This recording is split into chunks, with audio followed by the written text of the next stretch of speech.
en sus unidades de cuidados intensivos. Bien, son pocas las manos que se han levantado.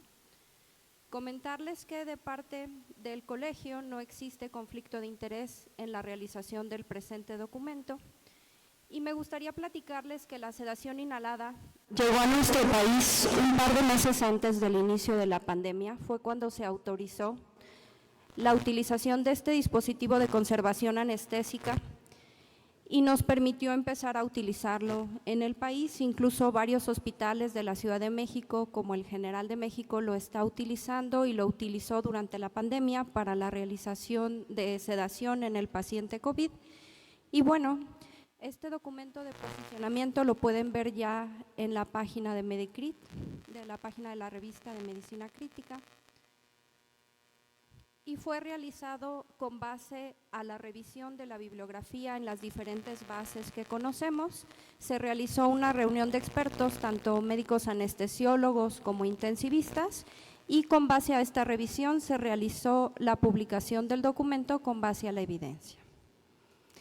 Sabemos que la sedación es una parte fundamental en la atención que brindamos en la unidad de cuidados intensivos.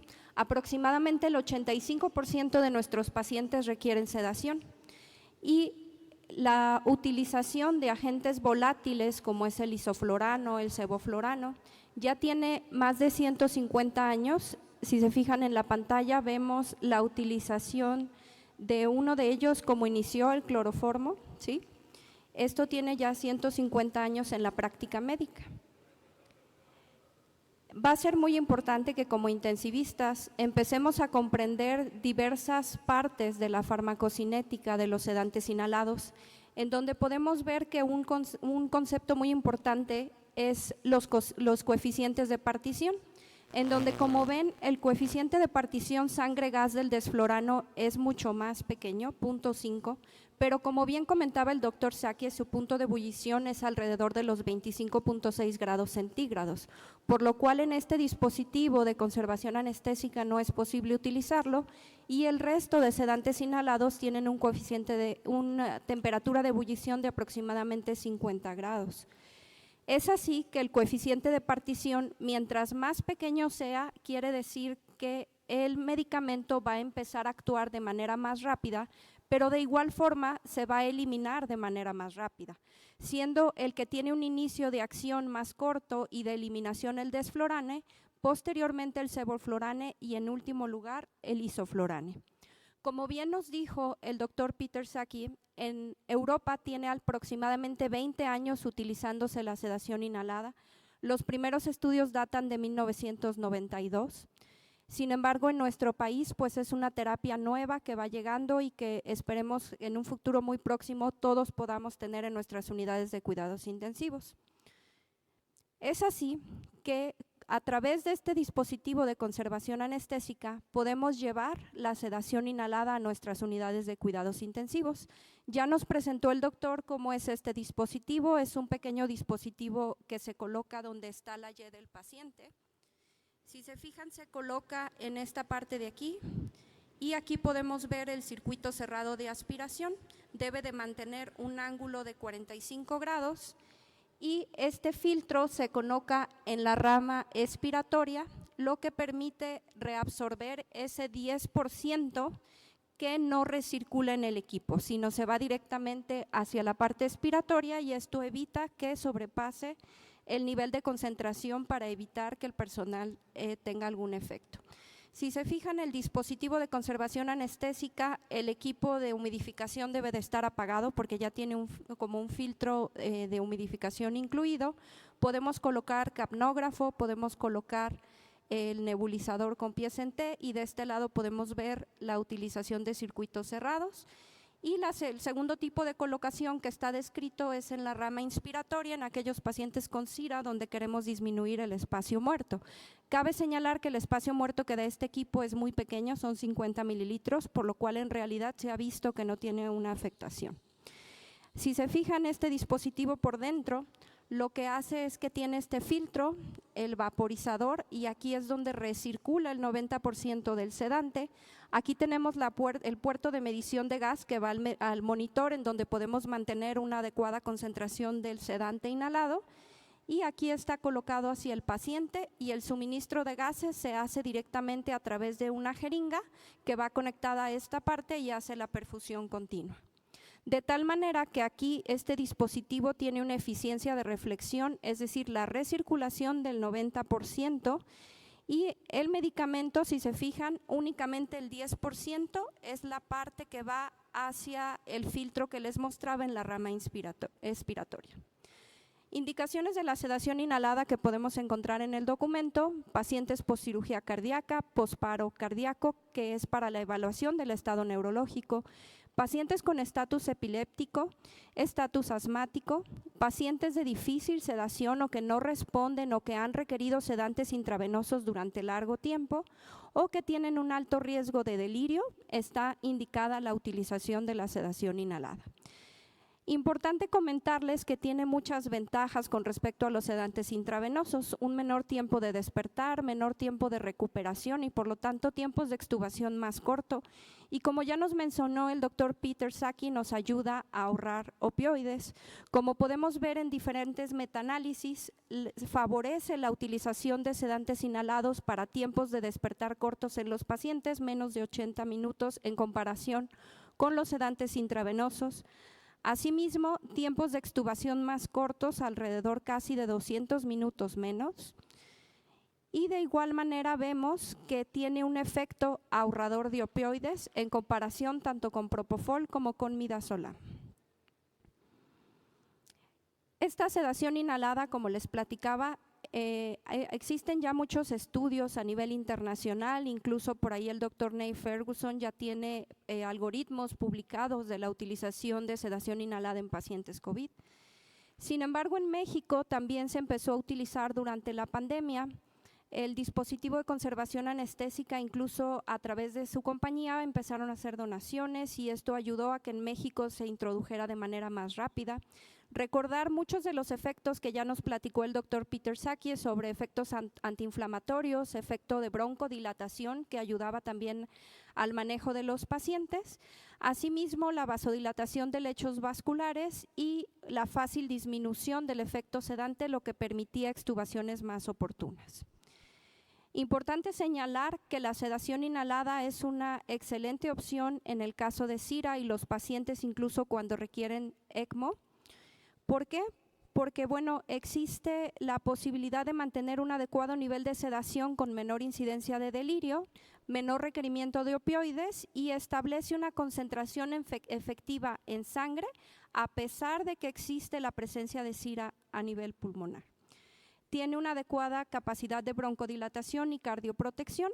Si se fijan en esta gráfica podemos ver cómo a los 24 horas de haber iniciado la sedación inhalada, el volumen corriente en los pacientes se incrementa y asimismo el delta de presión disminuye a las 24 horas, es decir, el paciente presenta una mejoría prácticamente inmediata en el primer día en cuanto se inicia la sedación inhalada.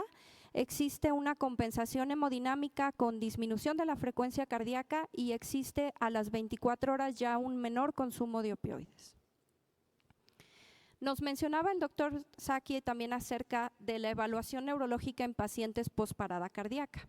Como bien mencionó, este tipo de sedación se debe de utilizar en aquellos pacientes que requieren hipotermia inducida por los temblores que puede generar y debido a su vida media corta, ya que tiene una eliminación rápida, nos permite hacer una evaluación neurológica adecuada. Y esto permite que el paciente se extube de manera más oportuna. Podemos ver cómo el utilizar la sedación inhalada en este tipo de pacientes disminuye la duración de la ventilación de manera estadísticamente significativa y asimismo disminuye los días de estancia con una diferencia de hasta 4.5 días menos de estancia en pacientes con sedación inhalada. En el caso de cirugía cardíaca es una de las situaciones donde existe mayor evidencia. Esto debido a que existe una menor elevación de troponinas al usar los anestésicos inhalados y existe una menor desaturación cerebral en comparación a sedar el paciente con propofol. Si se fijan aquí en este metaanálisis, podemos ver cómo los niveles de troponina a las 6 horas no existe una diferencia comparándolo con la sedación inhalada. Sin embargo, a partir de la hora 6 en delante ya existe una diferencia significativa que favorece los sedantes inhalados con menor elevación de troponina, siendo su pico de diferencia entre las 12 y las 24 horas y permanece incluso hasta las 48 horas. De igual forma, en estos pacientes postquirúrgicos, la elevación de BNP es mucho menor en sedación inhalada en comparación con los sedantes intravenosos. También existe algo de evidencia de utilización de sedación inhalada en pacientes quemados. Aquí la mayoría de los estudios están hechos con sevoflurane, en donde se ha visto que el sevoflurane presenta un mayor volumen de distribución y una vida media más larga, lo que hace que se pueda acumular. Aquí podemos ver cómo el volumen de distribución es mucho mayor en los pacientes quemados, la vida media de eliminación también, y esto genera que se acumule su metabolito activo. Este metabolito, como bien comentaba el doctor Saki, el sevoflurano se ha asociado a un mayor desarrollo de insuficiencia renal. A pesar de esta acumulación del metabolito, en este estudio podemos ver que se hizo medición de N-gal y no hubo una diferencia tan drástica.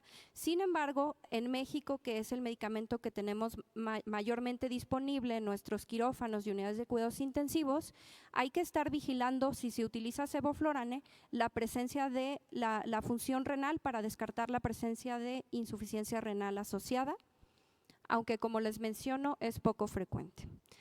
También existen estudios que podemos ver en el documento acerca de la utilización de sedación inhalada en pacientes obstétricas. Actualmente la evidencia únicamente está en estudios de experimentación con animales, en donde hasta el momento lo que se ha podido ver es que existe una muerte celular neuronal generalizada. Esto sobre todo cuando se utiliza en los primeros trimestres del embarazo y puede inducir cambios tanto en la sociabilidad como deficiencias de aprendizaje en el feto. Por lo tanto, se ha visto que incluso utilizar sedación inhalada en el segundo trimestre del embarazo también puede generar problemas y hasta el momento no existe ningún tipo de estudio en personas debido a conflictos de índole ético. En el documento también podrán ver un poco sobre la utilización de la sedación inhalada en pacientes pediátricos. En estos escenarios está descrita la utilización en pacientes con estatus epiléptico, asma crítico y ventilación mecánica. En el caso de los niños, los reportes son escasos, son anecdóticos, pero ya encontramos varios reportes en la literatura y lo pueden ver un poco más profundo en el documento.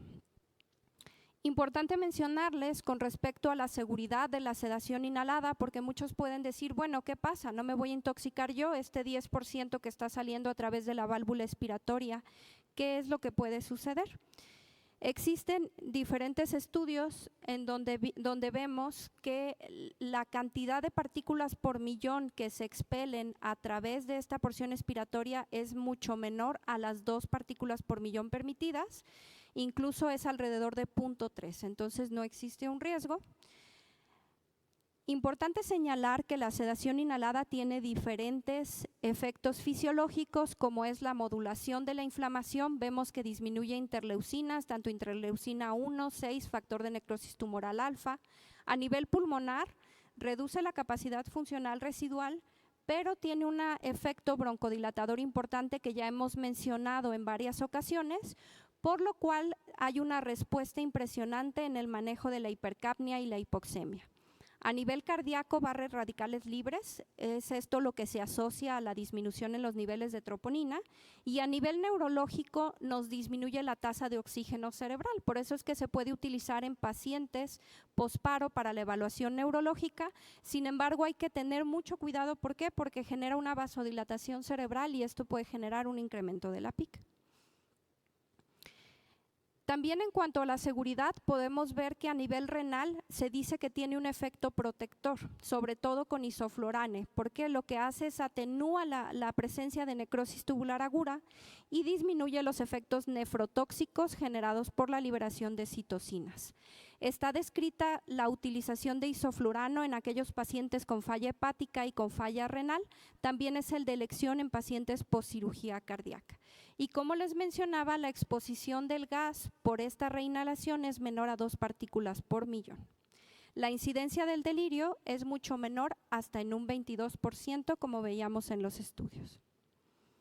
Aquí es lo que les mencionaba sobre las cifras tóxicas. Fíjense cómo en el estudio hacen un grupo control, que es el primero, en donde podemos ver que la liberación en quirófano utilizando es ya per se de 0.09. Posteriormente, si utilizamos sedación inhalada en el escenario A, vemos como sin filtro, sin este filtro que les mostré, la exposición es 1.4 partículas por millón.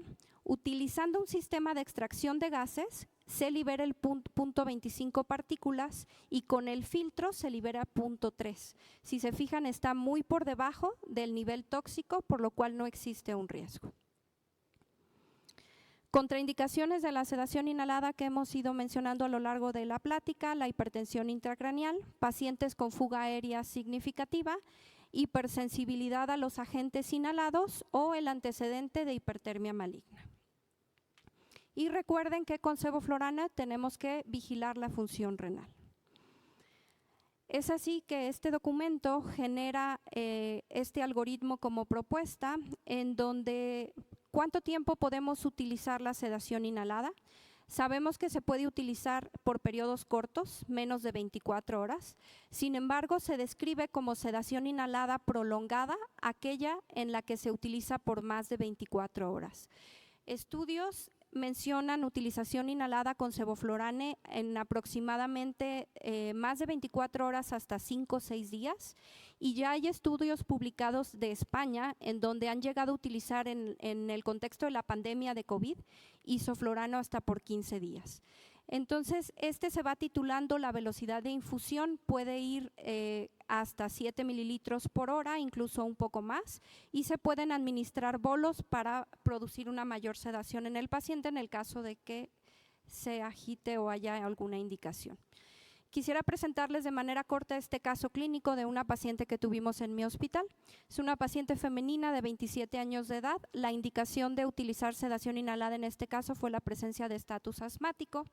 La paciente, nosotros pertenecemos a un hospital público en donde desgraciadamente a veces hay carencia de ciertos medicamentos. En ese momento lo único que teníamos para sedar era midazolam, propofol y fentanil, no había ketamina, no había topental.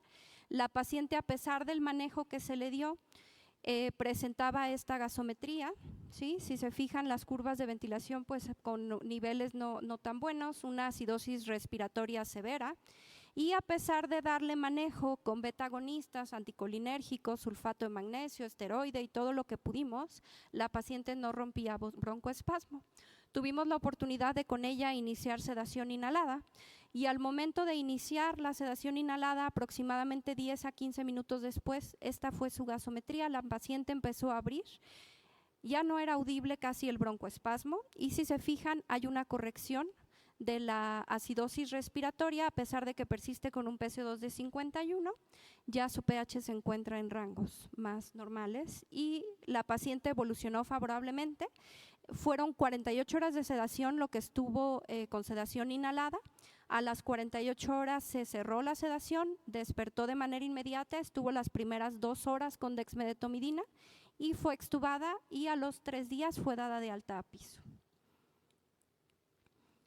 A manera de conclusión,